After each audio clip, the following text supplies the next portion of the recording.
mau dapat sesuatu yang banyak harus siap juga untuk rugi banyak gitu.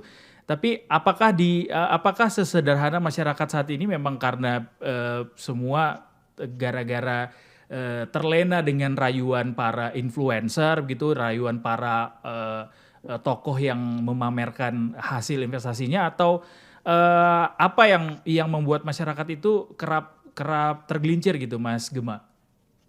Kita mesti jujur dan fair ya. Saya selalu bicara. Misalnya nih, Anda ditawari seorang influencer yang hebat banget untuk minum Baygon. Dikatakan bahwa Baygon ini adalah vitamin yang luar biasa dan dia bikin YouTube live. Ini orang gila nih ceritanya. Artis terkenal tapi sableng, gendeng gitu misalnya. Mungkin dia stres berat, lalu dia mengajak jutaan orang untuk mengatakan, meyakinkan orang bahwa ini obat serangga ini adalah vitamin yang bikin awet muda, dia minum. Kira-kira Mas ikut minum nggak? Kalau dikatakan minum ini Anda bisa langsung awet muda dan ganteng, misalnya, wah mukanya udah bisa kayak Tom Cruise gitu. Saya tanya kembali, Anda akan minum nggak itu? Secara logika harusnya enggak ya. Nah, secara logika, pertanyaannya, kalau sampai ada yang minum, ini jawabannya kenapa dia bisa minum? Apa karena salah influencernya atau ini orang nggak punya common sense? Kira-kira gimana? Yeah. Salah literasinya berarti, Mas. Yes, itu yang terjadi. Jangan kita 100% menyalahkan si influencer. Kita sebagai manusia dikasih otak untuk berpikir. Ketika kita disuruh minum Baygon, orang yang nggak tahu tentang Baygon atau obat itu mana bisa tahu kan dia. Orang selalu berkata bahwa saya kan nggak tahu, Pak. Ya, tapi kita punya common sense. Kita bukan anak-anak kecil, anak SD atau anak TK yang mudah dibodohin. Kalau sampai kita bisa sampai dibodohin, maka ada bagian daripada diri kita yang harus diperbaiki. Itu dulu. Masalahnya yang saya temukan adalah masyarakat Indonesia semakin hari itu semakin minim. Keinginan mereka untuk menambah pengetahuan itu makin minim. Kemudian pemahaman atas suatu hal yang mereka lakukan, literasi yang mereka kuasain, itu hampir tidak ada. Sehingga ini akan sangat mudah sekali dimanfaatkan oleh oknum-oknum yang memang dengan sangat sadis. Itu kalau pinjam bahasanya Mas Maru ya, mereka itu sadis gitu. Memang sadistik.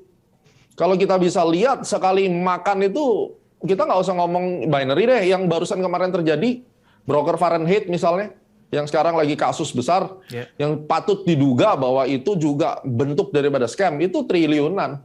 Sebelumnya Sultan Capital itu triliunan.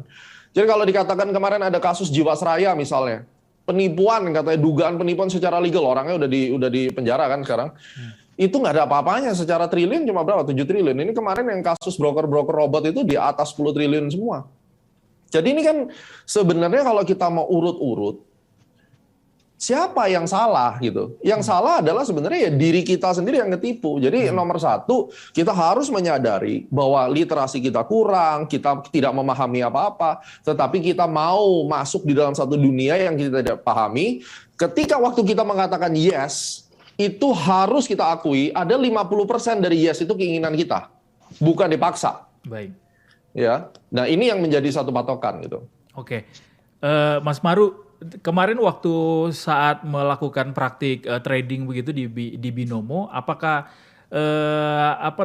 apakah ada upaya begitu untuk menelusuri sebelum rugi lebih banyak begitu? Apakah ada upaya atau memang semata-mata hanya karena terbuai dengan rayuan si afiliator ini, Mas Maru?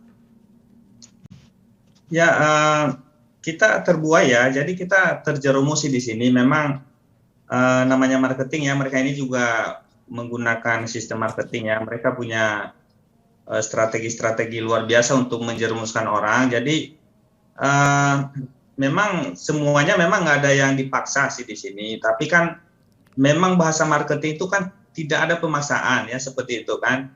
Orang makan aja juga nggak ada paksaan kan, silakan mau makan atau enggak. Itu kan bahasa sederhananya.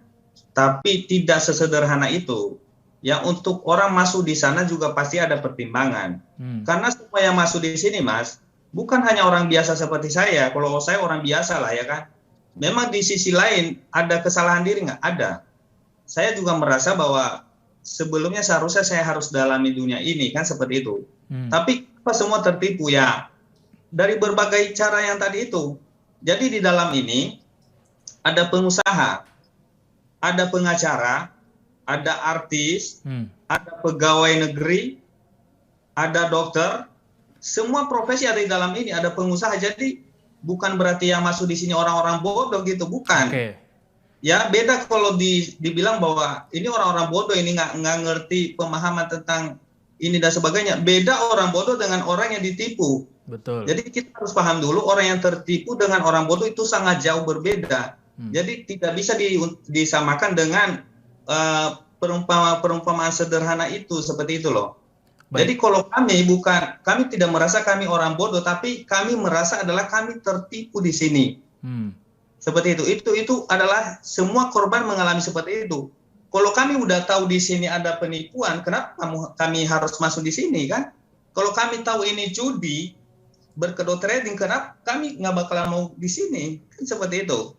Dan seperti yang disampaikan tadi bahwa memang instrumen ini memang ilegal setelah dinyatakan pemerintah kan. Tapi misalnya makanya aku tidak bisa bandingkan ini dengan saham, dengan binary option. Saham memang resmi dan ada regulasinya jelas kan, seperti itu. Tapi dalam arti kalau orang udah masuk di saham tidak akan pernah komplain karena tidak ada kejahatan penipuan di sana. Itu murni supply and demand. Ya kan? Murni supply and demand artinya itu kan ada regulasi yang jelas dan ada jual beli yang jelas, tidak ada manipulasi di dalamnya kan, seperti itu. Tidak ada permainan grafik. Tapi kenapa kami ini laporkan? Ini kejahatan. Kejahatan ini kan yang saya bacakan tadi, candle aja bisa dipermainkan, saldo aja bisa hilang. Ya kan, kita klik sekali aja, diklik berkali-kali. Baik. Nah, meskipun Binomo sendiri memang sudah cukup lama dinyatakan ilegal begitu, Mas Maru, saat sejauh sebelum kasusnya Mas Maru mencuat. Ya, memang di sisi lain ada seperti itu yang pemerintah nyatakan. Ya kan, katanya mereka blokir kan, kata pemerintah. Ya kan, mereka blokir tapi orang-orangnya kan nggak dibiarkan begitu aja.